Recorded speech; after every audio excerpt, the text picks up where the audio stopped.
বন্ধুরা আসসালামু আলাইকুম, নিশ্চয়ই আপনারা ভালো আছেন। আমি আল্লাহর রহমতে ভালো আছি। তো বন্ধুরা দেখতে পাচ্ছেন এখানে আমার এগুলো ঘাস, এগুলো হচ্ছে পাকচং ঘাস। এই ঘাসগুলো কিন্তু আমি ছাগলকে খাওয়াবো।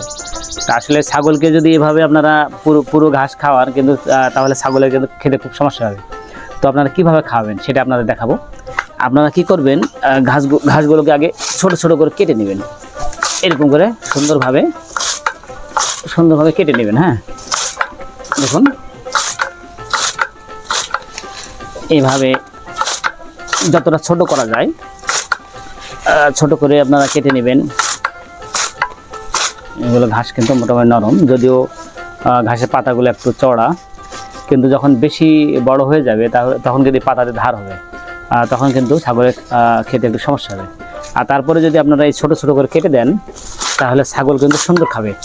তো আমি আপনাদের ঘাস কাটার পরে আমি ছাগলকে এই ঘাসগুলো দিব, তারপর দেখবেন ছাগল কত সুন্দর খায়।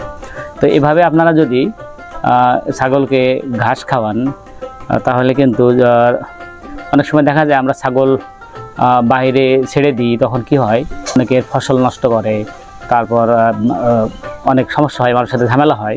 তো সেক্ষেত্রে যদি আপনার সামান্য একটু জায়গা থাকে, সেই জায়গায় যদি এরকম ঘাসের চাষ করেন তাহলে ছাগল পালনের কোনো তেমন ঝামেলাই হবে না।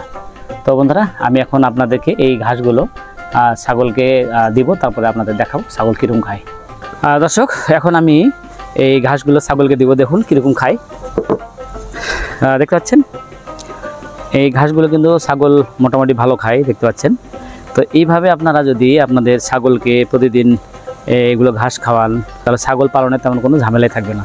তো বন্ধুরা, ভিডিও যদি ভালো লাগে অবশ্যই ভিডিওতে লাইক দিবেন, শেয়ার করবেন এবং আমার চ্যানেল জামান এগুলো সাবস্ক্রাইব করে পাশে থাকা বেল বাটনটি বাজিয়ে দেবেন। ধন্যবাদ, আবার দেখা হবে নতুন ভিডিওতে। আসসালামু আলাইকুম, আল্লাহ হাফেজ।